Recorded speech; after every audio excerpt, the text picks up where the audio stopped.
Okay.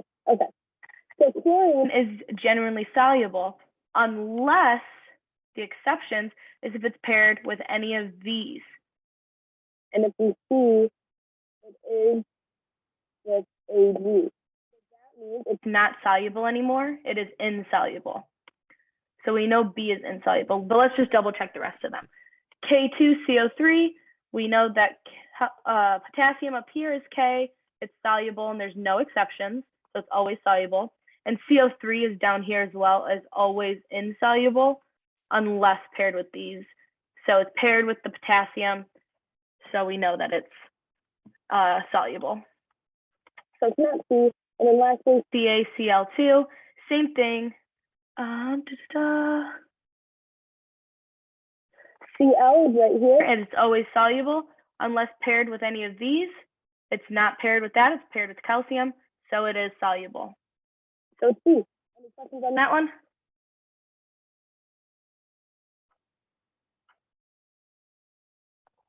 Okay. Yeah, that chart is a huge help. Okay. Moving on.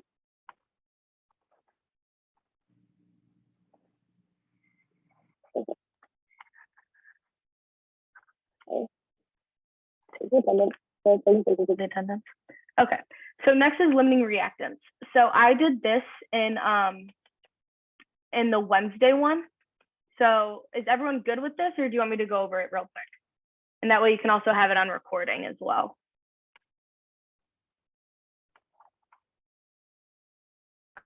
Can you go over it, please?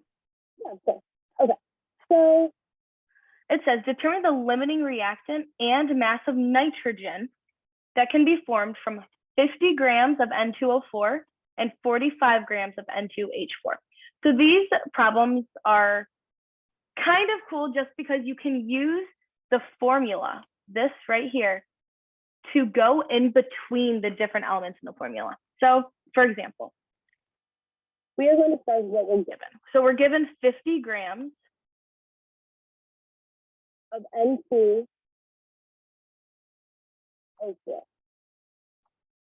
And then it also says 45 grams of N2. What this question is asking is it says, we have this much of each of the elements. Which one's going to run out first? So it's like, oh, if I have 50 grams of sauce for pizza and I have 45 grams of cheese, which one is going to run out first? How many pizzas can I make? So what this is asking is how much nitrogen can form, because that is one of the products. Okay? So we're going to do. So we are first going to convert it to moles. So we're going to start with 50 grams of N2O4. Moles are going to be on top, 1 mole. And on the bottom, you're going to put the grams, the molar mass of N2O4, which is lovely given to you up here. So it's going to be 92.02. So the reason why we are converting it into moles is because now that that's in moles, now we can use the moles from the equation in order to get it to nitrogen, for example. So now this is going to be moles of N2O4. Now I can look at the equation and I can see this.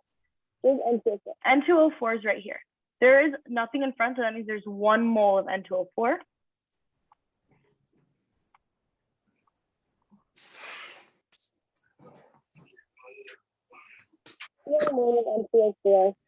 And then we want nitrogen, right?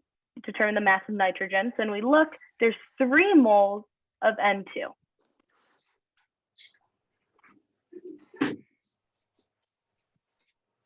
3 moles of N2. And then it says, and mass of nitrogen. So we're just going to convert it to grams, which, mass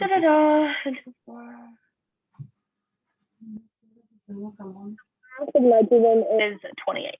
We can, 1 mole is going to go on the bottom. So that cancels out. And then 28 grams on top. So when you guys calculate that out, let me know what you get.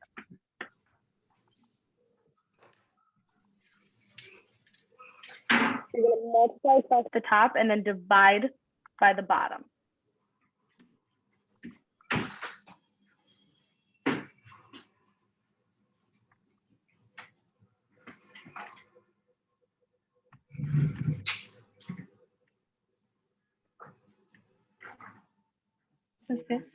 Where did you get the 28 grams from?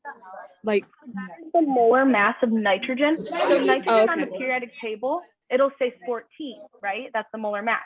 But if you look in the equation, it's N2 because nitrogen is diatomic. So you'll have to add it twice. So it's going to be 2. So it's going to be 28 grams instead of 14. Okay. Thank you. You're welcome.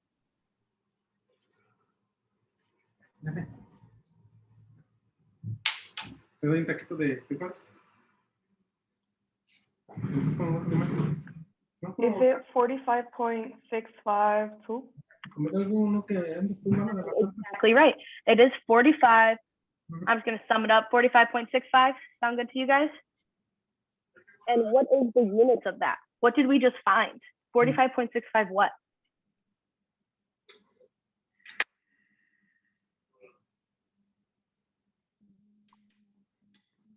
So it's going to be grams of nitrogen, okay? Grams of N2. So perfect. So we know if we start with 50 grams of N2O4, we're going to make 45.65 grams of our product. Perfect. Now let's see how much we're going to make with 45 grams of N2H4. Okay. So same thing. We're just going to convert it into moles. So 1 mole. And then on the bottom, we're going to put the molar mass of N2H4, which is up here, which is 32.05 grams. And then once we have it into mold, we can again use the equation. Use the equation to convert it into moles of nitrogen.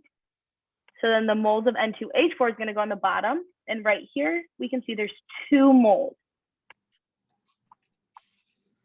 of N2H4.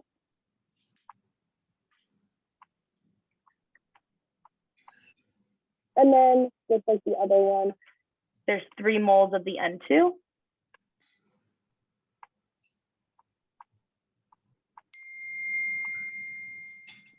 And then we can convert that again into grams by just doing the same thing, multiplying it by 28 grams on top and then 1 mole on the bottom. So using 45 grams of N2H4, how much of our product can we make? Someone calculate that out for me, please.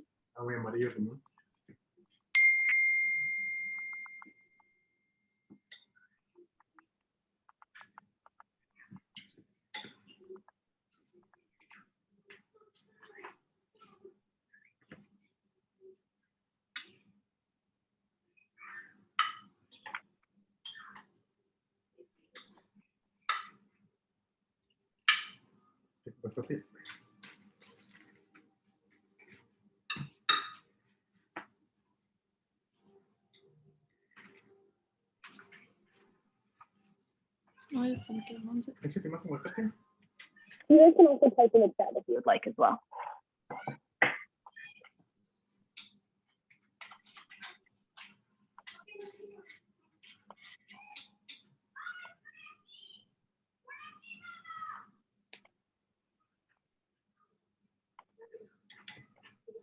Okay, so I got 58.97 grams of N2. Okay, so now that we did that, you guys are probably like, what the heck does that even mean, right? So what it means is that if we have 50 grams of this and 45 grams of this, we can make this much and we can make this much, right? Well, I won't be able, this makes a lot more, right? 58, this only makes 45. So I will run out of that N2O4 at 45 grams of our product. So if I had, let's say it takes 2 bags of cheese to make a pizza, I'm running out. I won't have enough. But if I only have 5 bags of cheese and I have 20 things of sauce, it doesn't matter how much sauce we have. We are not going to make much more pizzas because we're going to run out of the cheese, right? So in this case, this is the cheese. we're going to run out of this right here. We can only make 45.65 grams. In this case, yeah, we have a lot more. It can make a lot more. But this is the sauce. This is going to be an excess. This right here is you're going to run out of. You can only make 45.65 grams, meaning N2O4 is the limiting reactant, and we made 45.7 grams of N2, which is right here. And that is also going to be your theoretical yield. So our answer is B. Does that make sense to everyone?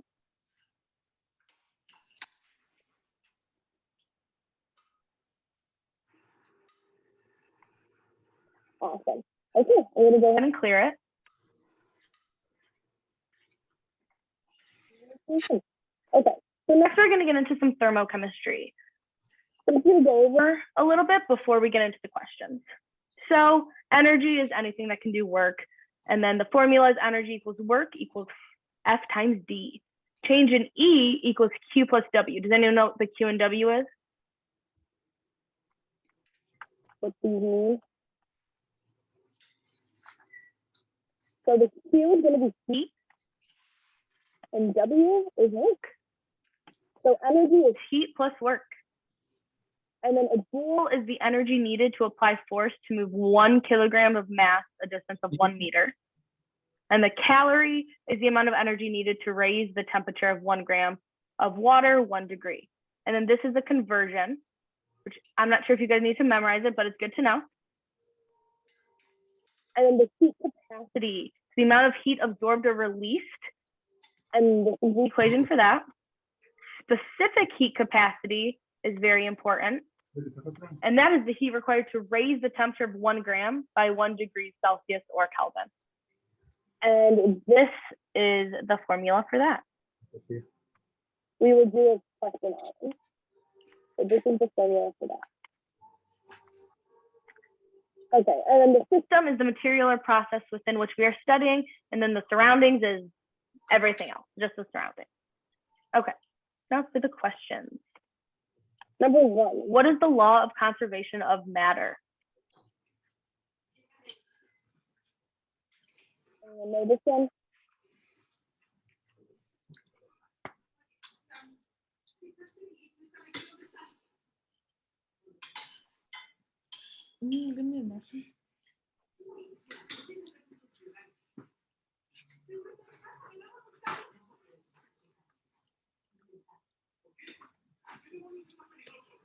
So this is fairly simple. This is a definition from your guys' notes, and it's D. Matter cannot be created nor destroyed. It can only be transferred. So it's going to be D. Okay. Number 2, this is a little bit of dimensional analysis, kind of like what we had been doing a few chapters ago. It always comes back, guys. It always comes back. But we are going to be using this right here, this conversion. Okay. So I'm going to highlight that and bring it down here. Okay. So to get this started, what I like to do is start with what you're given. So I'm given 220 cal. And it's asking how much energy is it in kilojoules. So I have this conversion right here. 1 calorie equals 4.184 joules. So first, let's convert it to joules, and then from there, we can convert it to kilojoules. So what I want, desired the unit, is going to go on the top. 4.184 joules is equal to 1 cal. And I put calorie on the bottom so that I can cancel these out. So how many joules is that? Can anyone calculate that out for me?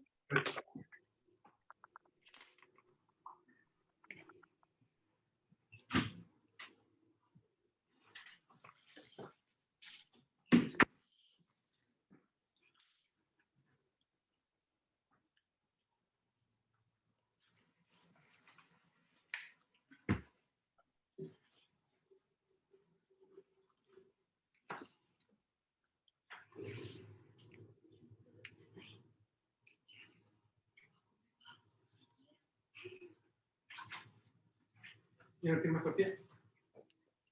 She's going to multiply across the top and divide by the bottom. The bottom's only 1, so multiply across the top.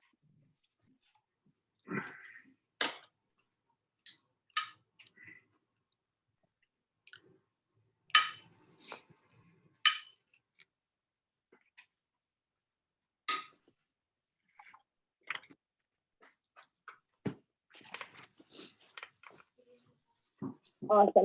920.48. joules. Perfect.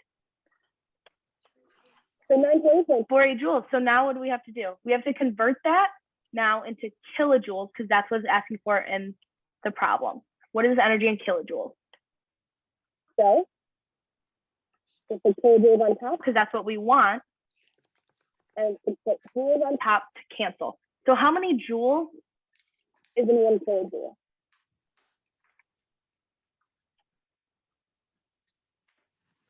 Think of which one's smaller and which One's bigger.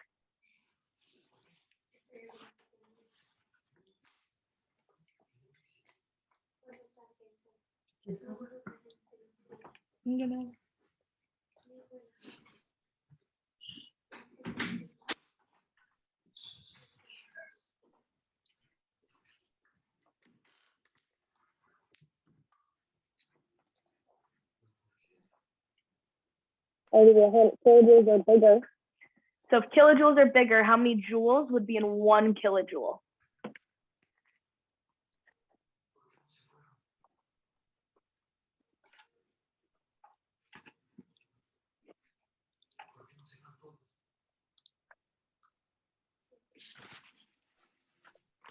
It's going to be 1,000. So there's 1,000 1,000 joules in in 1 kilojoule. So these joules are going to cancel out. You're going to do 920 divided by 1,000. And when you do that, 1, 2, 3, you're going to get 0.92 kilojoules. And that's your answer.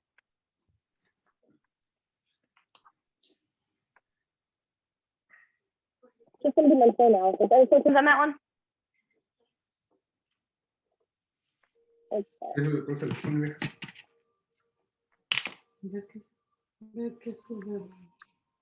Okay. Let's do number 3. How is energy exchanged between the system and surroundings? So this one has to To do with that equation that I said earlier. Remember, energy equals Q plus W. what What was was that Q plus W? W? How is energy Energy exchanged. If we go up here, equals? Let's think back to that equation.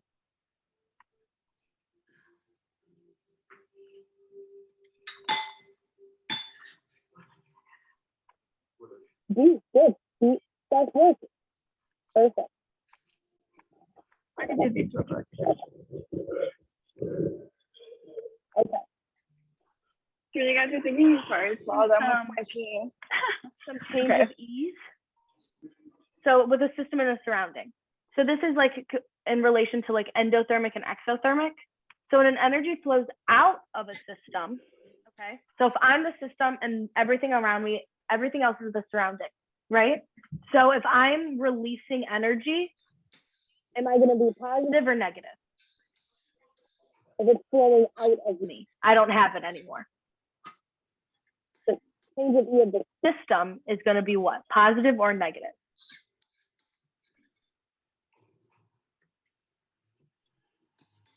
close, negative. Yes. So the reason why it's negative is it's because like, so imagine like, right, I'm the system and I'm really warm, okay? I'm so warm, but then I have a blanket on, okay? You have a blanket on. And then I take the blanket off, and now since the surroundings is colder than me, energy is flowing out of me. So I'm giving them my, Positive currents, okay? Now I'm negative. I don't have that energy anymore. The surroundings does. so it's going to be negative. Negative. 5. When energy flows Goes out, surrounding, things, change of energy of the surrounding is what? Also pay attention to that, because now we're talking about the surroundings. And if it flows out of the surroundings, system, what is the change of E of the surrounding? so surrounding is Energy is flowing out.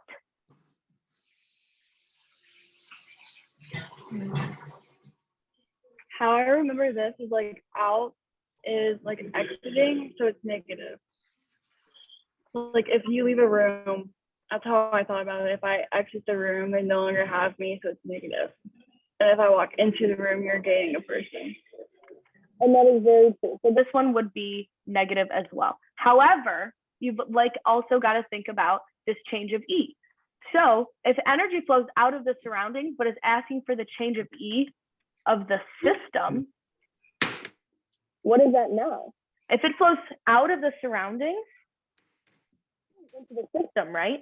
So if it's asking for the change of E of the system, now that's going to be positive. The system is the one that's gaining that energy that was lost from the surroundings. You've got to look at this as well. Does that make sense?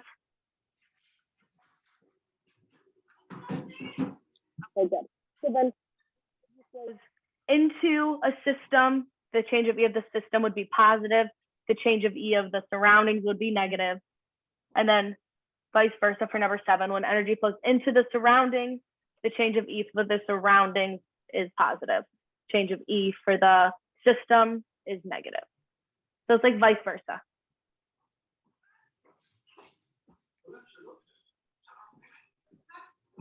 Have you guys gone over 8 or not yet? So when you guys confused if I go over 8. This is the equation for that. I don't know if you guys have gone over it. so if you have, go over it, But but if not, we won't. sounds any familiar? This equation.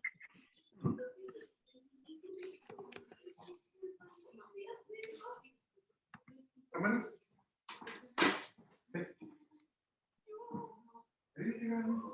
No? Okay. We'll just skip it. I want to see if y'all get it. It might be in the lab. But We'll put on the answer key. But yeah, we just won't go over it in class in this. Okay. How many do you want to do this one? yeah. The force system that gains thermal energy and does not work on surroundings. So remember, it gains.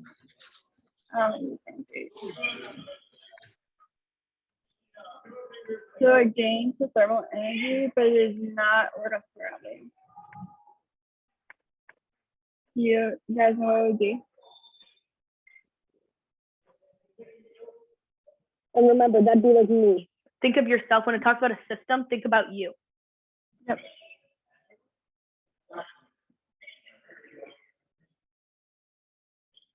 It's just like number 4 through 7.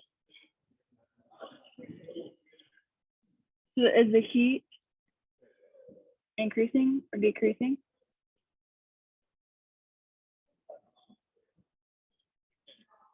Do we see that it's gaining, right? The thermal energy is going up, so it'll be positive, right? Because the heat is gaining, is going up, and work is not working, right? So it's not contributing to anything, so it's going to be negative.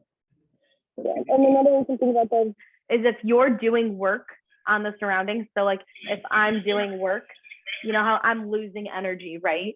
So the work is going to be negative because I'm doing the work. So like I gain thermal energy, so the Heat is positive and work is negative because that's what I'm doing. I'm like wasting my energy. Negative. okay. So number 10. If it takes, so this is going to be The specific heat.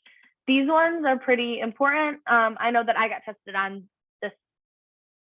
and some like the free response. Okay, so if it takes 41.72 joules To heat a piece of gold weighing 18.69 grams from 10 degrees Celsius to 20 degrees Celsius, what is the specific heat? So can anyone first tell me what the equation is that we are going to be using? starts with here. I give you That.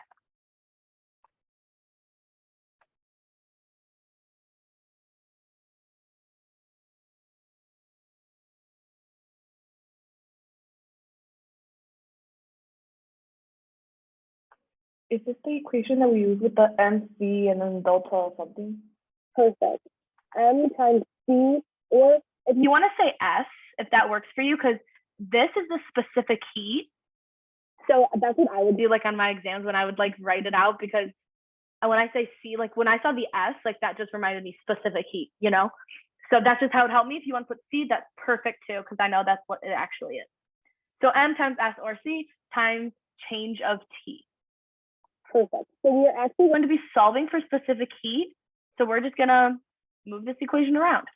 So S is going to equal Q over M times change of T. T. And how I did that was just get S by itself. So I just divided over M and change of T. Okay. So what's the Q? What is that?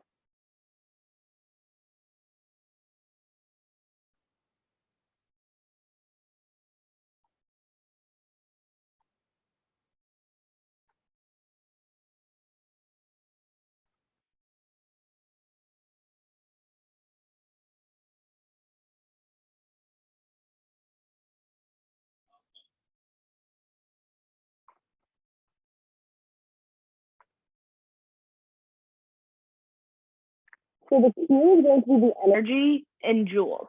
So whatever is in joules is going to be Q. So that's going to be 41 40.72 to joules. And we're going to divide that. that by the M, which is mass, and that's going to be 18.69.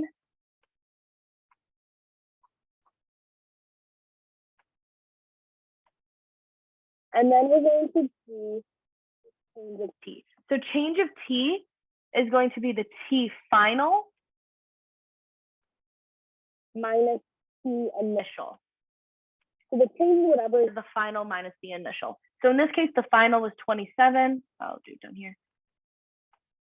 minus 10.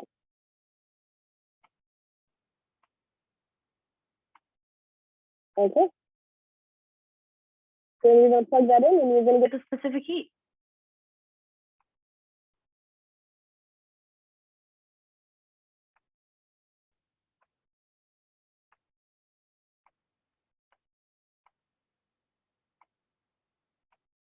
let me know what you guys get when you plug it in.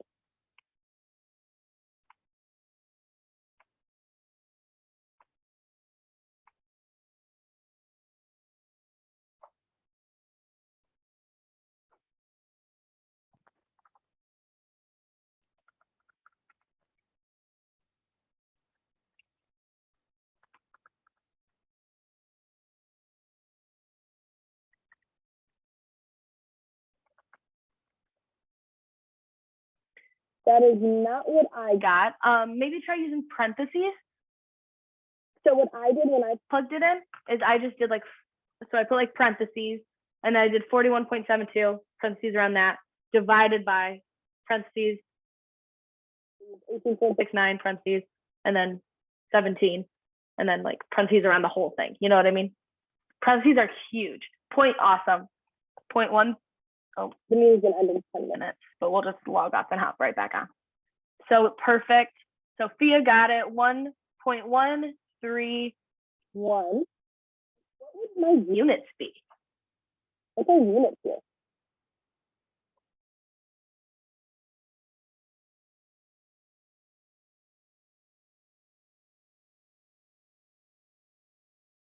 So to find your units, you're just going to look Yeah, what you divided, right? So we used joules and then we divided that by grams, times degrees Celsius, right? right? So that's our unit. 0.131 joules per gram times degrees Celsius. And that is our specific heat of gold. Does that make sense? Any questions?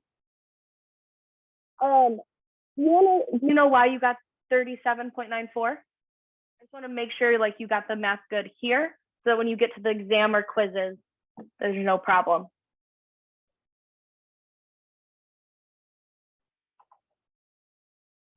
Okay, good. Alrighty, I'm gonna Go go. ahead and clear it.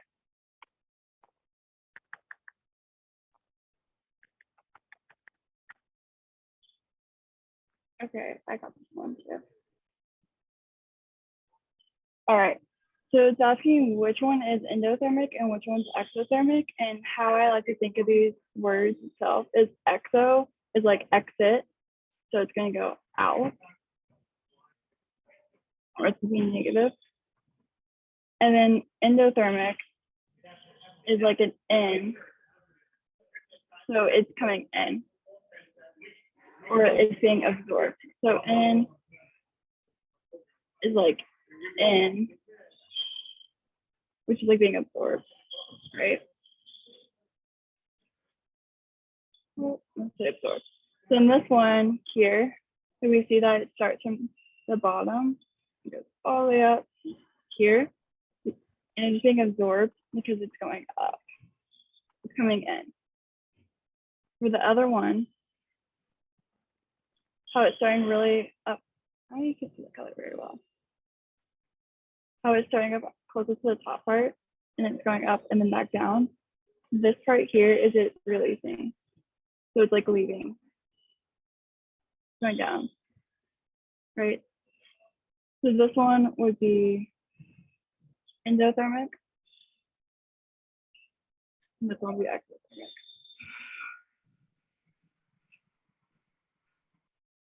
There was a question on one of the quizzes last year that you had to decipher which one was what.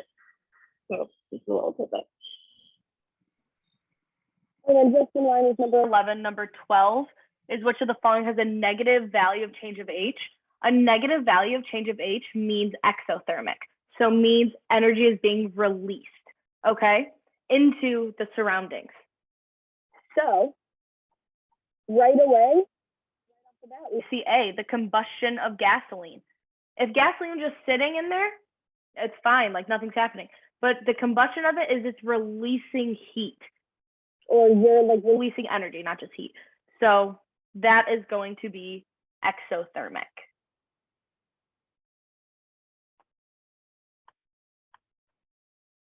the rest of these have positive. The change of H's.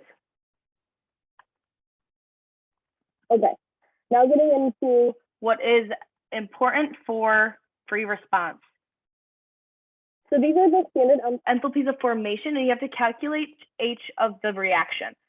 So in order to do that, we are going to use this handy dandy equation up here. And it's going to be change of H of the reaction equals the sum of the number of moles, which remember before we said that the coefficients are the number of moles of each, so these numbers, times the change of S, change of H of the products minus the change of H of the reactants, okay? and if you notice Here, we don't include liquids, or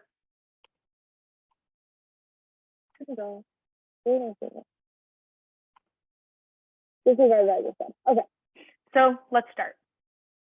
so we're going to do the N Times the products first. So our first one, is our product, 2. So we have 2 moles, and the HF of H2O, is is negative 285. point. Okay, everyone along with me for right now?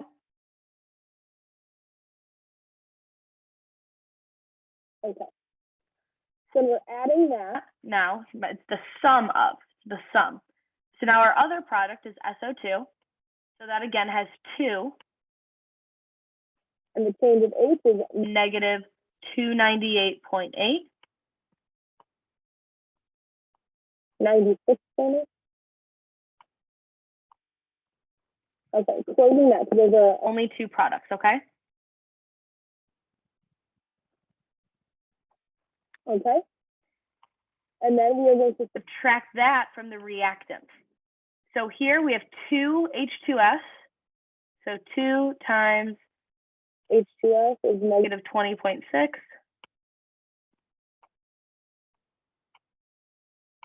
And notice how I'm doing the Parentheses. Make sure you guys are doing it exactly like that in your calculator. And then we are going to add that to 3 moles of oxygen. times, it's not here, so we're just going to put a 0.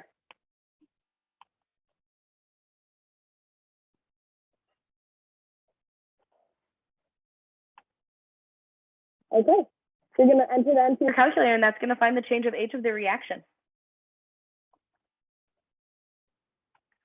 let me know when Someone gets it.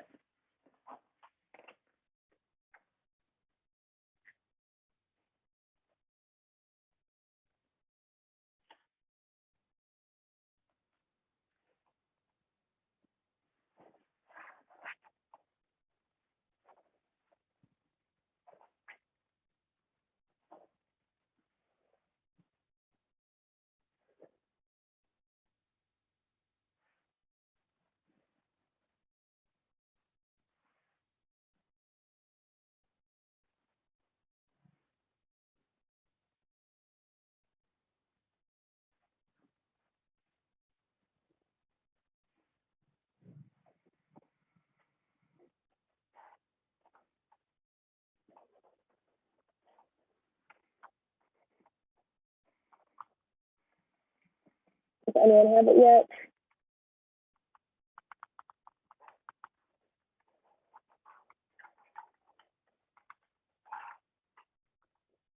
It also helps, Helps you don't have to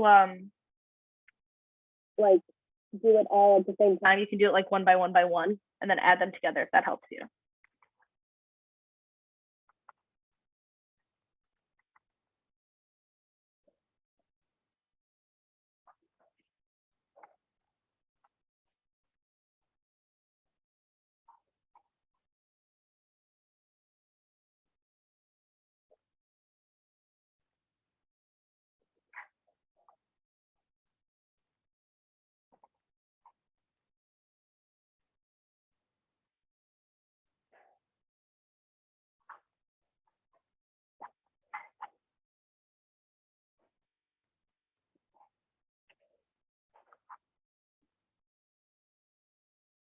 Did you need to put the 2 2s there? Because I got a negative 1124. 1,124, and that would be correct. I think you might Might have accidentally put an extra 2. Yeah, okay, good. Yep, so negative 1,124 kilojoules per mole. Okay, we have less than a minute. Minute until it kicks us off. So let's log off, then hop back on, and then we'll start with this next one, okay? Thank you. See you guys in a second.